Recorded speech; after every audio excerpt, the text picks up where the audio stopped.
Bonjour à tous. Nous avons appris précédemment que Jésus-Christ est capable de tout parce qu'il est l'origine de toutes choses et que savoir que rien ne lui est impossible est crucial pour surmonter les situations difficiles.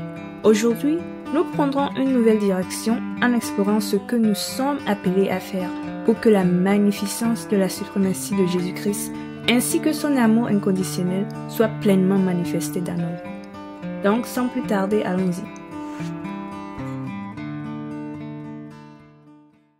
Comme nous l'avons vu précédemment, dans n'importe quel type de situation que nous traversons, le Seigneur Jésus est toujours capable de procurer une solution. Une fois que tu l'acceptes comme Seigneur et Sauveur, il te prend personnellement en charge pour s'assurer que ses projets de paix, prospérité et d'espérance s'accomplissent dans ta vie.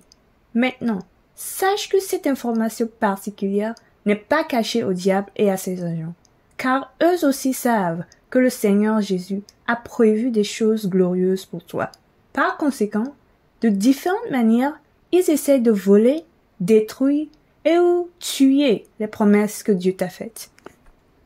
Mais malgré leurs tentatives, le livre de Jérémie chapitre 51, versets 21 à 23, nous dévoile l'un des puissants moyens de Dieu pour éteindre toutes leurs flèches enflammées. Ces versets se lisent comme suit.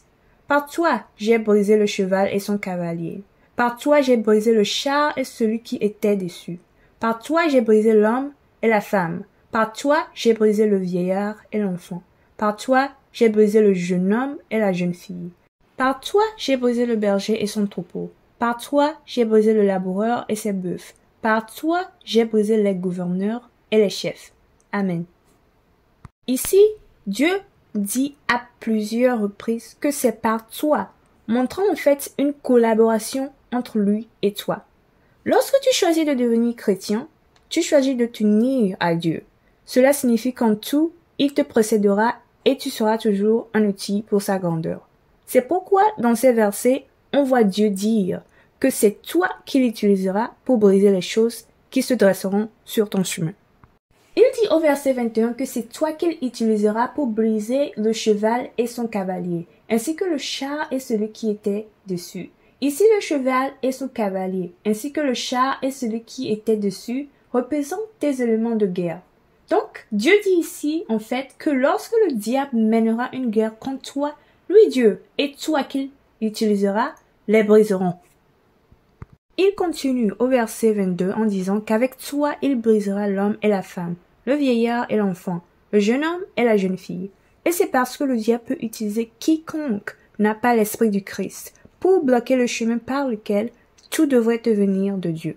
Pour cette raison, Dieu ne te demande pas de défier physiquement ceux qui te défient, mais d'écraser spirituellement, par tes prières intenses et constantes, les esprits de ténèbres qui dressent ces personnes contre toi. Enfin, au verset 23, il est souligné qu'avec toi, il brisera aussi le berger et son troupeau, le laboureur et ses bœufs, les gouverneurs et les chefs. On peut dire que ce verset fait allusion au concept de leadership, car il fait référence à un certain individu dans un certain domaine ayant le rôle de leader sur les autres. Ainsi, Dieu affirme que même dans les cas où la société s'élève contre toi, c'est avec toi qui es prêt à mener un combat spirituel en faisant de ferventes prières, qu'il combattra ceux qui te combattent. En ensemble, le Seigneur Jésus-Christ, dans sa miséricorde, nous procure toutes bonnes choses. Cependant, le diable et ses agents essayent toujours de dresser des obstacles sur nos routes pour bloquer nos bénédictions et miracles venant de Dieu. En conséquence, par sa puissance et sa gloire, Dieu nous dit dans Jérémie 51, versets 21 à 23, que comme une arme, c'est nous qu'il utilisera pour les détruire. Comme nous l'avions vu, Dieu ne dit pas qu'il trouvera la voie en utilisant quelqu'un d'autre. Il a dit que c'est par toi qu'il brisera les ennemis. Cela signifie que lorsque tu es physiquement, mentalement ou spirituellement opprimé par quoi que ce soit ou par quelqu'un, tu ne dois pas te victimiser ni remettre en question les capacités de Dieu.